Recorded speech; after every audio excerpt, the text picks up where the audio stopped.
Think of Edrin Coleman, year one, walking into a classroom.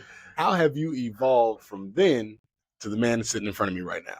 I have evolved because I have learned to be a smart teacher. The more you learn your concepts, the more you understand your pedagogy, the quicker you're able to come up with lessons, to do things that get the kids interactive and engaged and in a mode of learning in your classroom. So the more I've been doing this, the quicker I am with my reaction about how I can teach something. If I see it's not going over well in class, I can flip on a dime and throw other examples or other ways of understanding it to the students. And so definitely I think with time comes understanding. I'm going to use my Spider-Man quote: with great power comes great responsibility.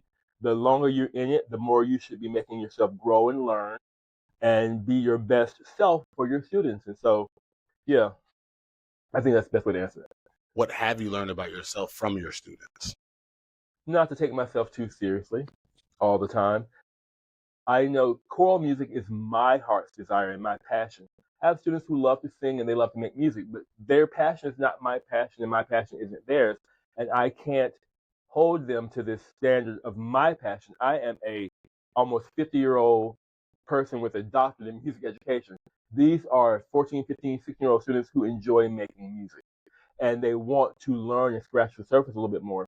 And so I've got to make sure that I'm scratching the surface with them, but not making them feel too inundated with all the stuff, to make them still love what they're doing and learn, but not try to give them all of the knowledge that I have or push them to be me, because that's not who they are. They're not trying to be choral people for life. They're just being people who want to learn and sing. And so I have to temper my wanting to do more with them or wanting to push a little bit harder to no, they're working at the right pace. They're working exactly where they should be as high schoolers.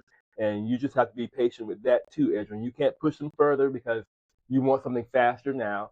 So I have to remind myself they're working at the right pace and we're going to get there when we get there. I'm anxious to get there too sometimes because I see how good they can be and I see where we can end up with their energy and their ability. So I'm like, let's get there now. But we've got to go through the paces and everybody, even though they have this wonderful energy and all this ability, we've got to get them to the place where they are making and using it consistently in the right way. And that's, yeah.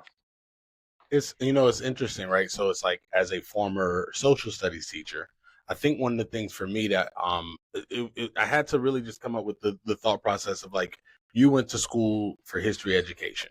The overwhelming majority of kids don't care about history. Like they they don't, right? If I'm just gonna be honest, they don't. I'm in here because I have to be in Yeah. here. So with that thought process, for me, I just kind of always looked at it as like, I'm somewhat playing with house money here, right? Of, you got to be here. Let's try to make this enjoyable. If you end up liking it, fantastic. If you leave out of here, you still don't particularly care for history, hopefully there's something in there that can kind of spark some form of something, right?